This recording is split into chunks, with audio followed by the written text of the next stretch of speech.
শাপলা বিয়ে দিতেছে। হ্যাঁ এই শাপলা ওর মধ্যে পুরো গাপলা আছে। ওই বিয়া করলে বিয়া টিকবো না। কে টিকবো না? মানুষের কি বিয়ে হয় না নাকি?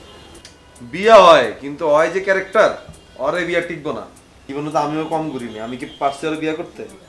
কবে, কোথায়, কখন, কার সাথে? আরে ঘুরছি বলতে কি, আমার এক বন্ধু গেছিল ওর লগে ঘুরতে, আর আমি আমার বন্ধুর লগে গেছিলাম ঘুরতে। মাঝখান দিয়ে ঘুরতে মিউচুয়াল কমন ফ্রেন্ডস আছো তোমরা। প্রতারক দেখছি জীবনে, মির্জাফর দেখি না, তোর মতো চেহারা দেখে রাখলাম। আর তুই কি শাপলারে বিয়ে করতে পারছ না বলে কি চিন্তা রইছিস তুই? তুই কি মনে করো তুই শাপলারে তুই বিয়ে করলে 2 মাস টিকবই বিয়া?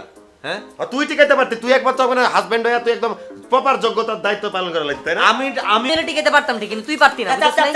তোর শাপলার মধ্যে ক্যারেক্টার ঝামেলা আছে, এই লেগে তুই পারতি না। আমার ক্যারেক্টার ঝামেলা আছে বলতে তুই কি বুঝালি? তোর ক্যারেক্টার পুরো ঝামেলা আছে। ভাই ভাই শাপলা তোর জন্য বিয়ে করতেছ আমি বুঝছি, নাহলে ওই ইয়াং বয়সে এখনো পর্যন্ত আনমেরিড হ্যাঁ। তোর নাম ঘাপলা। তোর নামই ঘাপলা। তুই ঘাপলা, তুই পুরা ঘাপলা। জামাই তুই ঘাপলা। আইস ভাই চুলটা কাটেন।